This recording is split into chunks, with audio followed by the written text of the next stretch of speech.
So, That's funny. so you stick with something familiar. Now, how does that translate to business? So, I mean, in business, I typically translate that to more of marketing and branding. And, with that, it kind of goes into things like you don't want to try something so like new that's just going to shock and awe people because they might be so scared to actually go forth and do it, Mm-hmm. you know? So you want to make sure that if you can relate this to something that's already out there, that's already people might be familiar with this. So I think I think I did an example of this one, but I'm more so focused is on like colors and phrases. Mm-hmm. And so, like for example, let's say you're doing a construction company. Instead of having a construction company that, let's say, you have some new tool, right? That does, I don't know, it does double the work in half the time, Mm-hmm. right? um Instead of just trying to shock and all these people, relate it to something that they might already know. So instead of saying, oh, this does it with this weird technology, be like, it's the equivalent of having 50 men working all at the same time. Mm-hmm.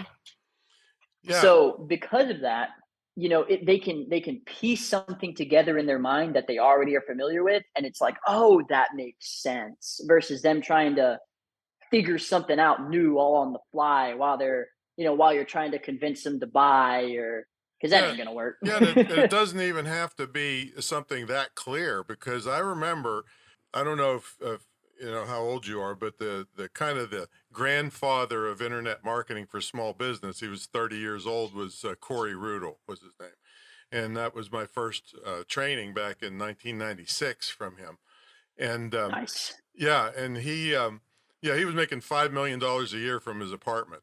Started selling automobile books and And what Ferrari. year was this? Well, long before you were in diapers or not even thought about yet. Yeah, so I started selling on the internet in 1994 when the commercial internet Yeah, that's started. that's when I was born. Yeah, and then but I didn't make much money until I met Corey Rudel and took training from Right. him.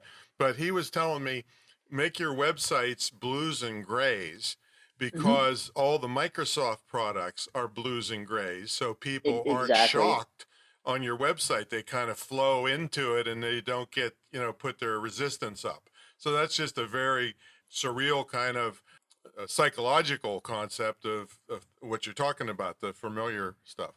And it goes deep. It goes real deep. Well, Because we're like the not more that I deep was, around here, well, so no, no, no, yeah, but let's switch to another one that's very practical.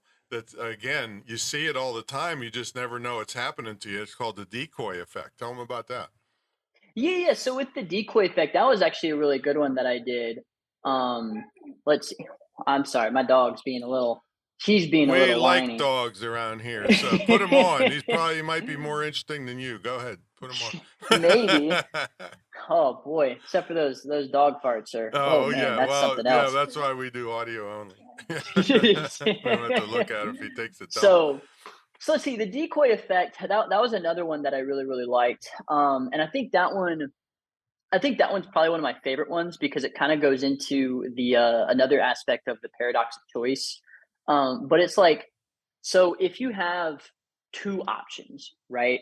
Let's say it's like, oh, you want this package or that package. And actually, we did this at the company that I told you about.